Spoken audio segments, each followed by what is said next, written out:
Welcome to Indie Film Podcast. This week we are talking all about our experience budgeting indie film productions and maybe some times that we've fallen a little bit short. So we'll be discussing things like, how can you avoid running out of money on your next shoot? What qualifies as a SAG-AFTRA budget? What costs the most on a film shoot? How much have we spent on our own films? Oof. On that note, I'm Victoria. And I am Chuck. We're indebted filmmakers sharing our journey of attempting to become profitable. And can you tell me what kind of budgets we're talking about today, Victoria?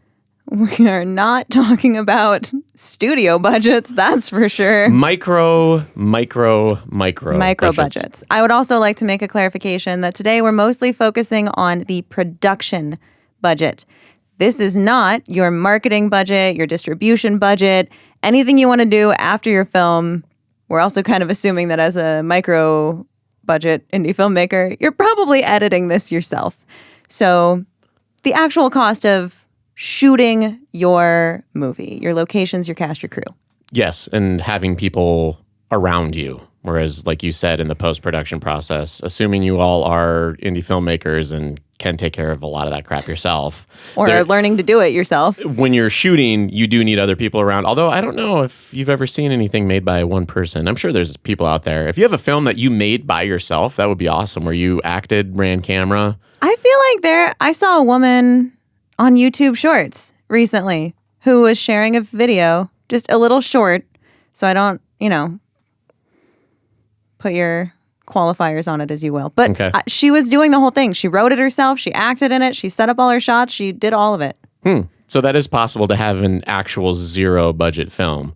I mean, technically she bought the camera and everything too, I guess. Yes, which we're going to talk about that next week. Yes. As far as deducting things. So let's talk about quote unquote zero budget first, because Lower Gentry Studios, my brother and I and sister-in-law, we've shot a couple quote unquote zero budget feature films as well as zero budget web series, and they were not zero budget. No.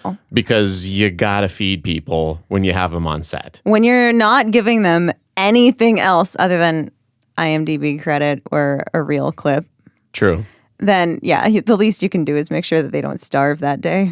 Yeah, and if you are avoiding paying cast and crew, like you said, because you can find people willing to work for the credits on IMDb, build up their profile, get their reps in, whether it's with acting or running a camera, running sound equipment. It's nice to have that, but even if you have people willing to volunteer their time, you got to feed them, and that's something that we screwed up on our film sets because we didn't actually realize how expensive it was going to be to feed people as we shot a feature film. Yeah. And when you're shooting feature films or larger projects that people are donating their time and you're doing so on the weekends or you're doing it in the evenings, it also extends the shooting schedule a great deal. Yes, because it does. Everybody has a day job. And so instead of being able to shoot everything, let's say 8 pages a day, an 80-page script, you could potentially get that shot in 10 days if you keep everything super organized and you're not bouncing around locations. Give yourself a day or two for pickups and odds and ends and things in case something goes wrong or footage gets lost or something, which you hope doesn't happen, but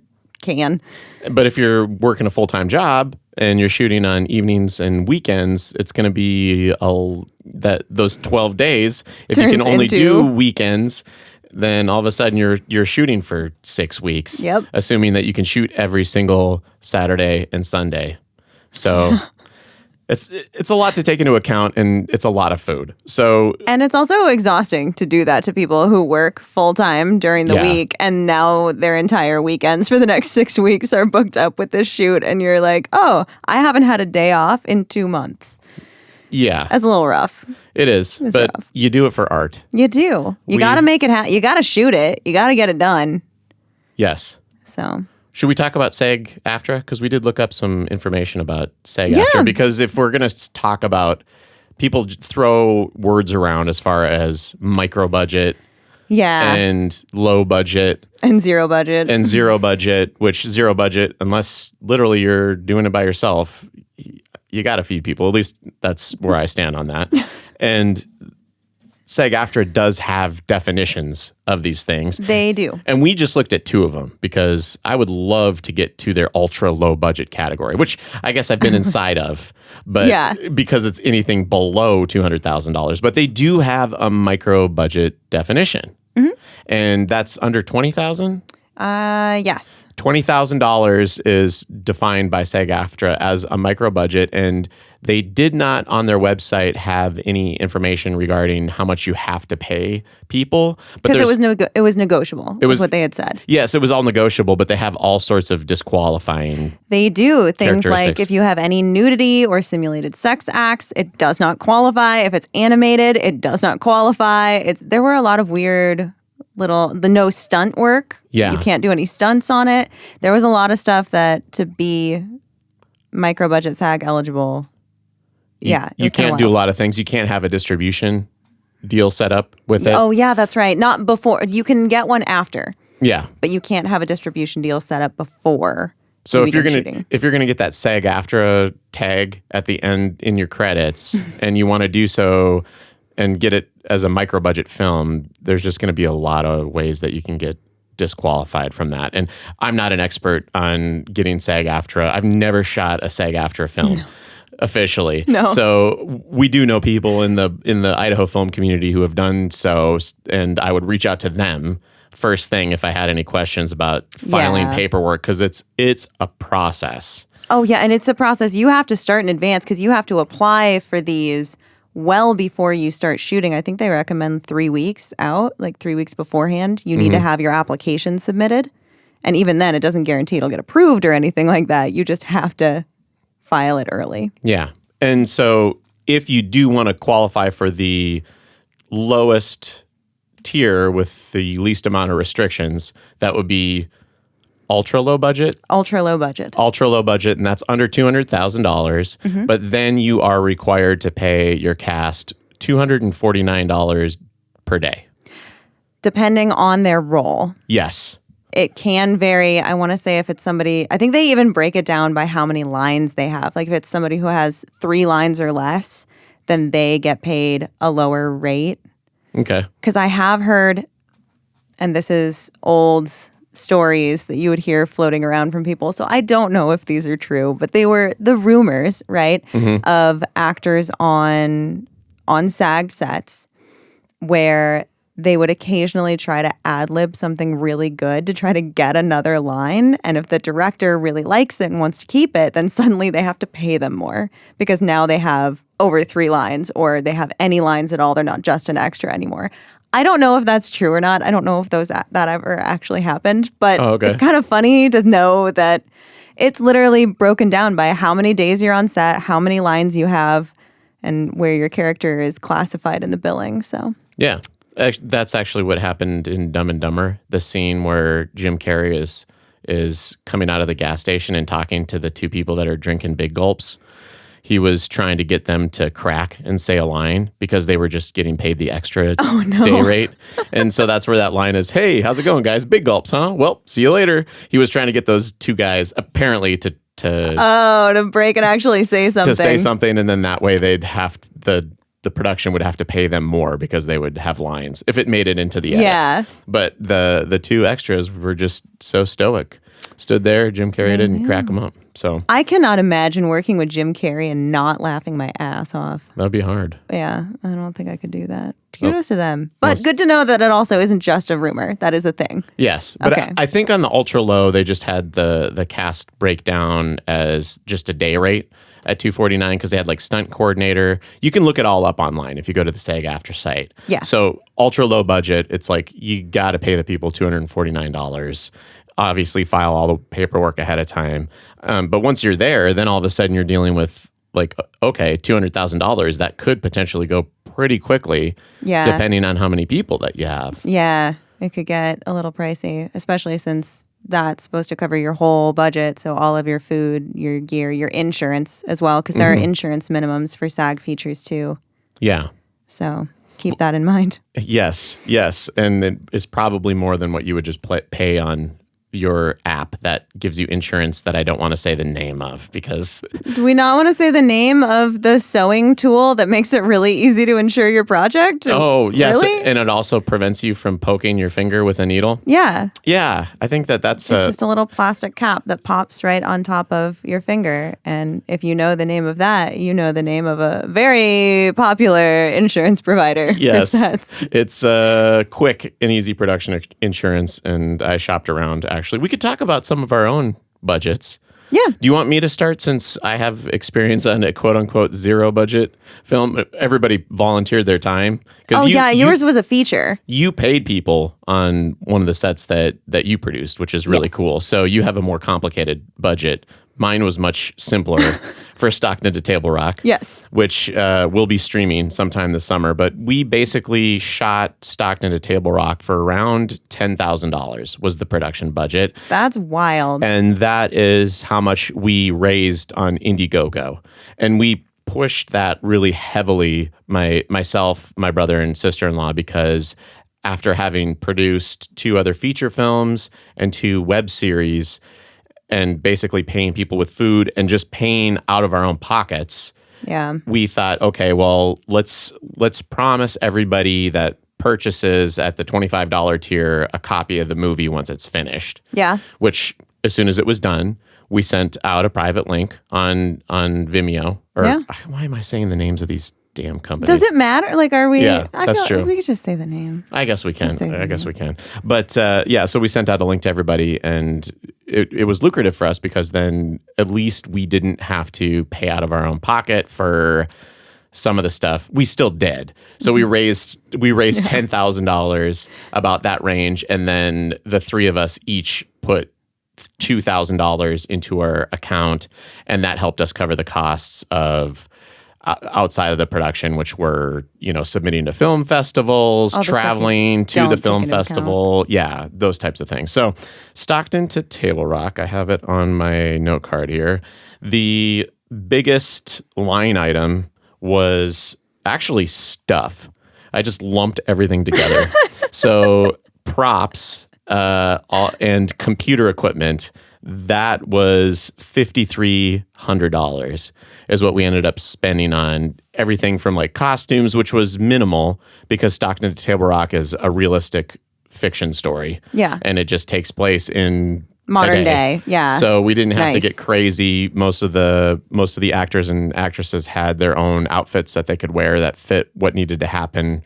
So we didn't have to spend a lot on the props themselves, but we did have to get hard drives, which it ended up being about, I want to say 16 terabytes of raw red footage is what the film was. And we wanted to have 3 copies of that. Yeah, no, smart move. Very smart move. As I mentioned before, memory cards can go bad. You can lose things. Yes. And so we were shooting halfway through the day. What we would do is take the memory card out of the red cam, put it on a computer, and then send it to, I think it was just 2 separate hard drives. And then, no, it was 3. Sorry. We would move it over onto 3. And then Danny, our cinematographer, would take a copy home at the end of the day. Yeah. And then my brother would take a copy home and I would take a copy home. And then we take those like SSDs and then put them onto an external, like large 16 terabyte drive. So you kind of treated it like the nuclear launch codes. Like, no, they're not ever allowed to all be in the same room at the same time. Yeah. Yeah, smart. It was going to be devastating if we ended up losing any of that footage. And we knew that if one hard drive went down, then we would only have 1 copy. Yeah. So we wanted to have a backup to the backup. But yeah, so halfway through the day, we would do DIT, and then at the end of the day, again, we would transfer everything over. So we had SSDs that we had to buy that were capable of fitting a full day's worth of shooting, and then the memory card that we used was capable of shooting a half a day. Nice. And that's how we did that process. But the hard drives were expensive, obviously. Yeah. And then we had to get a PC to edit it because the PC that we were using was on its last leg. And so it was time to upgrade that. But we still got a good deal on that. It's time to get a Mac. We did not buy a Mac. We went PC because it's cheaper. But it was $5,300 for all the stuff. Yeah. which, there were some props that we had to buy, things like that. The Stockton to Table Rock sign that we didn't end up using because you fixed it in post for us. So the next biggest line item was craft services. Yeah. Which came to $2,200. The biggest craft service day was shooting inside the school when we had extras. We had right around 20 or 30 people show up that day, and it was a full day of shooting with all those people. So we had to stop for lunch and we had to do dinner. And so that was the most expensive craft service day. Yeah. The rest of the time that we shot, and I want to say we got it all done in about like 18 days. This is not necessarily all day shooting, but like weekends and evenings and some all day shoot days. Yeah. And the craft services usually wasn't too bad because we ended up having like sometimes 5 people on set. That makes it a little easier. A couple actors and then a couple crew members. And so it wasn't too bad. But we did, because everybody was donating their time, we didn't skimp on craft services. So we were not getting $5 Little Caesar pizzas. Are they even $5 anymore? No, like inflation has hit Little Caesars. You can't get a pizza for $5 anymore. I think it's $6. So we weren't going to Costco and loading up on $1.50 hot dogs or whatever The one thing to withstand inflation so far. Which you could do that if you want to be a bastard. But so we did order decent food every single day for people because we knew that was in the budget. We estimated $3,000 for craft services. We ended up spending $2,200. Nice. And then locations was the next biggest line item, and that was $1,800. We got so lucky that we were able to get a school for almost a week for $1,500. And it was in the summertime. And so they basically gave us free reign. We went in, walked in, took the classrooms that we wanted. They said, okay, you can film basically all week in these. And they let us go into the principal's office and film there. And it was wild. So that's awesome. $1,500 for that was a deal. And not only were we lucky because of the price, we were lucky because that was the only school that agreed for us to be able to shoot inside of it. It wasn't just luck. It was also, wow, this needs to happen or else we're going out of state to find a school, I guess. Yeah. Well, we had a couple other options where there were some local community colleges that would have been a lot more expensive that were going to let us shoot in some of their classrooms. But then it would have been strange because we would have had to find hallways that look a little bit more high school-ish. You're not going to get those lined up lockers that feels like a high school in a community college. No, so it would have changed the vibe completely. But anyway, super lucky on that, $1,500. And then there's another scene in Stockton to Table Rock that takes place inside of a gym, like a bicycle class. And so that location costs $300. We shot, otherwise most of the movie was shot at our friend Jesse's house, who basically donated his house, let us go in, rearrange everything in his living space for those shooting days, which it ended up taking over like the course of a month or so. We just kind of like took over his home. And not only was he nice enough to let us shoot in his house, which the vibe was perfect in there. Yeah. And we didn't have to do a lot of decorating. So that saved us a ton of money and a ton of time. He also donated his time and skills to write the score for the film, which ended up being super professional sounding. So many lucky strokes with that film. Yeah. And the fact that we were able to get it done for the $10,000 that we raised was, I don't know if we would be that lucky again. So I don't know. I mean, that's impressive. That's hard to do. That is a shoestring budget, and maybe that's kind of an insult to shoestrings at that point. And we estimated that we would spend $2,000 on locations. I don't even know how we got that number because obviously, like, it should have been a lot more than that. And the other line item that we had was insurance, which we paid $300 for. I think it was just over a month, and insured our cinematographer's red cam and then my sound equipment and, just the expensive pieces of equipment plus just regular production insurance. In case somebody's injured. In case something happens. So we got that covered, and that $300, that wasn't too bad at all. No, that's actually pretty good. So biggest line item, I guess, there was just the stuff that we had to buy to be able to shoot our first feature film in Red Raw. and be able to process those files, have the computer there. But if we didn't have to buy, that equipment, which we wouldn't have to at this juncture because we just purchased it a couple years ago, then Crafty would have been our biggest line item. But everybody knows the actual biggest line item for any film shoot should be your cast and crew, correct? Yes. In an ideal world, yes. Though, to be fair, there are thoughts out there that your marketing budget should be half of your entire film budget also. So like that would make sense. I wish we would have had the foresight, but we wouldn't know what we were doing with the marketing anyway. There are so many people out there too that are like, "Well, market your film. How much does it cost?" "Well, give me $3,000 a month for the next 6 months." And it's like, "Oh boy." But if they're actually good at it, that's probably average rate. And it's $2,500 to $4,000 a month that's probably what you're going to pay for a PR firm. And if they're good and you actually see results, then it's kind of worth the money. But if they're just trying to scam you or they're selling some weird thing online, I'm not going to call out that individual, but there's some weird.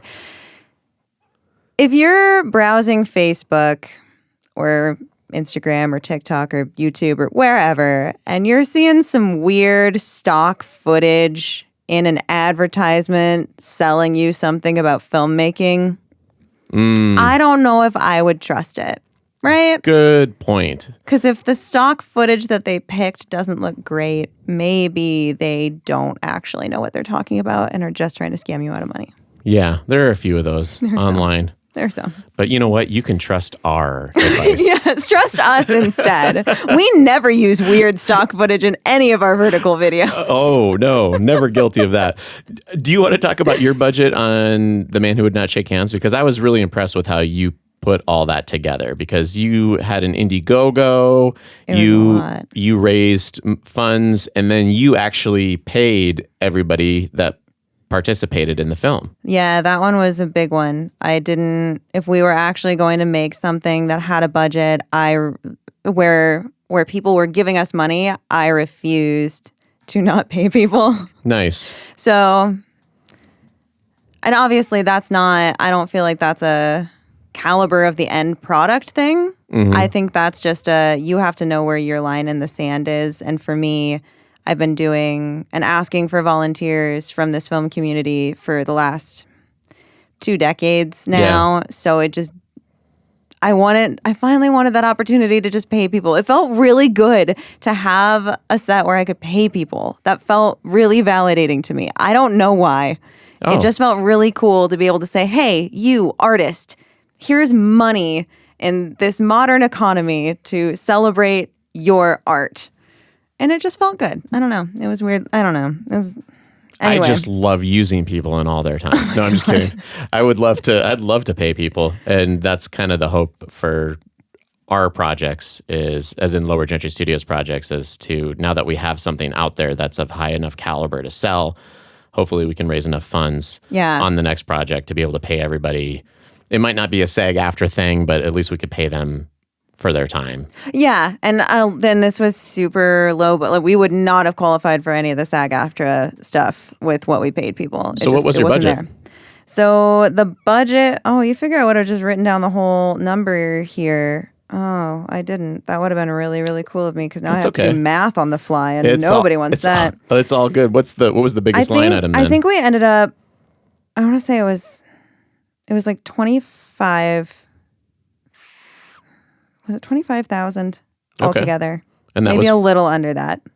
So 25,000. This was a short film, but how many minutes was it? It was 35 minutes. And this was The Man Who Would Not Shake Hands was a Stephen King Dollar Baby eligible. It was that program. Back when that program still existed. It's rather sad that it's gone now. Mm. But back when that program still existed, yes, it was for that specific program. So we were allowed to raise money. Mm-hmm. We just could not profit off of it.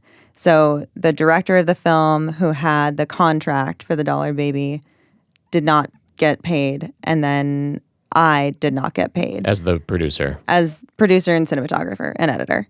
Okay. So, yeah.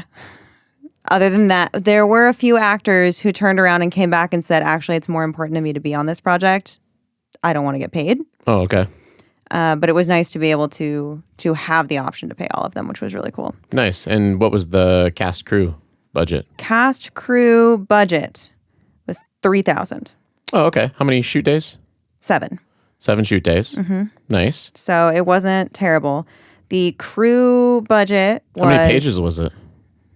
35? It was 35 or 40. I'm just saying we admonish anyone who doesn't shoot 8 to 10 pages a day. And I you know. said you did, so that's 35 pages, 7 shoot days. That's 7. In my defense, some of 5 those pages a day. some of those shoot days were like 2 hours in a field, and we're grabbing this one scene. Nice. So that's actually very efficient. Yeah, but, Very efficient. But So not full days, just 7. no, just 7 total days that I had a shot list for. Oh, cool. So right on. that's Nice. how I figured that one out. Because this Awesome. is from a few years ago, and a little bit of it's starting to fade. Okay, so 3,000. Yes, craft services was $2,500. Crew budget Dang. was $11,500 because the crew was huge. To be fair, and worth every penny, but also working every single day. Whereas Okay. a lot of the cast members, most of the cast members, thankfully, did not have to be there for all of the shooting days. And what was the crew? You were cinematographer. You were working free, but you were paying for location, sound, and gaffing. Location, sound, gaffing, and BCam. Okay. And then all of the production design, the hair and makeup, because of course, Stockton was such a smart film, not just because it's a really good film, but because it's modern day, Yeah. nothing weird, nothing wild. It's Yeah. all real drama in the moment, taking this situation that's not super out there. The Man Who Would Not Shake Hands had scenes set in the 20s, scenes set in the 50s, scenes set in the 80s, scenes set in modern day, scenes set in several different wars Yeah. as flashbacks. Like it was Not a easy. lot. It was a lot. We didn't have to take into account the production costs as much for the actual props and setting up the scenes and Art set department, art yeah. department was not that. We joked the entire time we were shooting Stockton to Table Rock that everybody gets credit for art department. Because when we would go into the school, everybody was panicking, like grabbing posters out of storage and like hanging them Yep. up on the walls. And so it's like, hey, good job, everybody. We're all art department. Everybody's art department today. Yeah, so That's you nice. actually had an art department. Yes. And that's part of the crew, the $11,000 you spent on crew? Okay. Yeah. Dang. And then some additional department budget was $5,400. So some of that would have gone to like costuming stuff, hair and makeup kits to reimburse some of the hair and makeup artists. Because there was one day where we had a ton of extras on set and had to style all of them for the 20s and then get a bunch of new extras in and style them for the 50s and then a bunch of new people in and style them for the 80s. And it was a lot. And I still don't know how those hair and makeup artists did everything that they did in that day. Because then they also brought it into modern time. And let's, not forget that the entire bar that we were shooting in had to change to look like it's the same bar. We're just watching it evolve over the last 100 years. Well, one dealer stays the same. So one actor had to get redone in makeup from the 20s and then the 50s and then the 80s Oh, and then dang. modern day. So it was kind of wild. Well, you really set yourself up for a lot of work on that. It was so much. Yeah, 35-page scripts. That was a lot. It was a lot. It was a wild experience, though, and a lot of fun. And man, that crew, the whole thing, that whole crew just saved my butt. Oh, then we also had armors and weaponry stuff, too. Oh, so you had That to was a buy big one because we had a lot props. of war scenes. And Okay. so we had to not only get the actual weaponry, but also test the pyrotechnics and make sure that things would explode the way that we wanted them to. dang. And yeah, it was a lot. All things considered, the fact that we got all that done for the budget that we did, I'm really proud of that. It was impressive. It was not life-changing money for anybody involved, Yeah. but we did always make sure that they were really well fed and had a producer working with us who was amazing and got us a lot of catering for free, which is why food was not our biggest budget. And some of it was in exchange for, product placement. Oh, nice. So thank you. Dickie's barbecue pit, I believe. Oh. You'll see that there's a little girl drinking out of a little Dickie's barbecue cup when she drinks it. That's awesome. Yeah, so And there are a lot of people actually here locally that have had good experiences with restaurants that are willing to discount or even donate sometimes to film sets. yeah. Because with the product placement. So if you're an indie filmmaker, ask around town. I know that there Go to are your places, favorite restaurants Yeah. and just walk in and be like, hey, here's what we're doing. Here's what we're capable of. We really want to do this movie, but we don't have the budget for it. Can you offer us this at a discount? Can you offer, just straight up ask. The worst they can say is no, and then you're stuck buying the food anyway. True. But if you already liked that restaurant especially, then you were probably going to buy from them anyway. So Yeah. it doesn't really matter. So any other line items that you want to hit? We had, I did have to hire some additional people on post-production. That's kind of, before that, for some of the visual effects stuff, because I can only do so much. Yeah. Before that, we had hit right at, but we were a little bit over budget, but it was enough that we could accommodate for it. Okay. But after that was a little extra chunk of change. Wasn't really wanting to spend. But other than that, between producers, like individual producer investors, and the Indiegogo campaign, we actually ended up really, really close. So I was really proud of the fact that not only is this the first paid project that we're doing, the forecasted budget and how much we raised ended up being really close. Nice. It was not a ton out of pocket for me, and I was really happy about that. Right on. We were lucky enough with Stockton too that we were able to, the 16,000, the 10,000 that we raised, and then the 6,000 that the three of us put into the business account to pay for these things. Yeah. We were lucky that it covered it. It's tricky. I think in hindsight, we would have added 25% more to the budget to take care of some of those things that pop up, because that's one of the questions that we did say we would Oh yeah, answer like for having people. petty cash on hand. It's an important thing to have, because you never know when you're going to have extra gas. We had to pay for gas for some of the military vehicles that ended up being more than we expected Humvees to need. So having extra petty cash on hand Those is use valuable. a lot of fuel. They do. Now I know that. Yeah. But you had other random expenses that would come up too. Yeah. I mean, the other thing I wanted to mention too is people's time. Budgeting that, especially if they're working for very little money or donating their time, you want to be super respectful for that. So when you have that shot list, basically underestimating how many shots you can get it in a day is super important too, so that you don't run over on the day and may have people be frustrated at you. So because you definitely did a better job of that on Stockton. You had one day where you ran 20 minutes late or something like that, and that's it. we only were late one day. Yes. Which, out of 18 days of shooting on an indie film set, that's unheard of. That is amazing. Well, I think I applaud it. Well, thank you very much. I think that was, my brother does a great job of organizing the shot list as the director. And the director, my brother, Danny, the cinematographer, and myself, the location sound person, we all worked on the shot list together, planned that out ahead of time, and made sure that we were safe when it came to shooting day, that we weren't trying to cram too many shots in, because as soon as you're like, well, I can get these one or two more shots,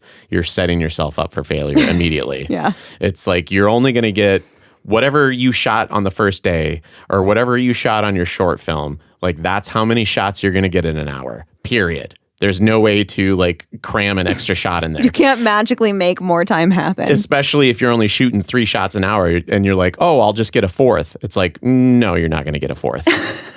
You want a fourth. You're going to get a third, and then you're going to be an hour and 20 minutes in once you start getting the fourth, and that's just the way it is. And the reason we went over the one day is we had a complicated shot. It was a following shot of the two of the main characters walking into the school, and we couldn't get into the school ahead of time to practice this. And so the day of, we were working with a Steadicam unit and trying to keep them in frame and following them on this really long shot, and it just took a lot of takes, unfortunately.